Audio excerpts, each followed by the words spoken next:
ഒരു ജോലിയൊക്കെ കിട്ടിയ സ്ഥിതിക്ക് ഇനി കൃത്യമായി എല്ലാ മാസവും ശമ്പളം കിട്ടുമല്ലേ? കിട്ടുമല്ലോ. എന്റെ കാര്യം നോക്കാൻ എനിക്കിനി ഒരു പട്ടിയുടെ സഹായം ആവശ്യമില്ലല്ലോ.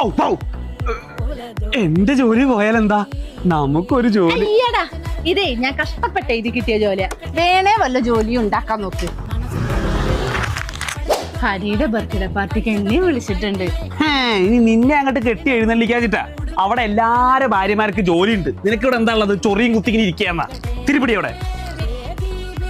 അതെ, നാളെ ഓഫീസിൽ ഒരു ബർത്ത്ഡേ പാർട്ടി ഉണ്ട്. ജോലിയും കൂലിയും ഇല്ലാന്ന് വെച്ച് വേണ്ടാന്നൊന്നും ഞാൻ പറയില്ല. വേണേ വന്ന് ഫുഡ് കട്ടിപ്പോക്കോ. ജിത്തേട്ടാ, ഈ ഡ്രസ് നല്ല രസമില്ലേ? ഞാൻ ഒന്ന് ഓർഡർ ചെയ്തോട്ടെ. 2500 രൂപയുടെ ചുരിദാറേ. നീ നിന്റെ തറവാട്ടം തുടങ്ങുന്നുണ്ട് എടുത്ത പൈസ. Get in the house. ഇപ്പൊ ഉള്ള ചുരിദാറൊക്കെ മതി. എല്ലാ ദിവസവും വരുന്നുണ്ടല്ലോ ഡെലിവറി ബോയ്. എന്താ ഇത് കുഞ്ഞുടുപ്പ? നോക്കട്ടെ. നോക്കുന്നില്ല. ഇതേ ഞാൻ അധ്വാനിച്ചുണ്ടാക്കിയ പൈസയെന്ന് മേടിച്ച, അല്ലാതെ നിങ്ങളെ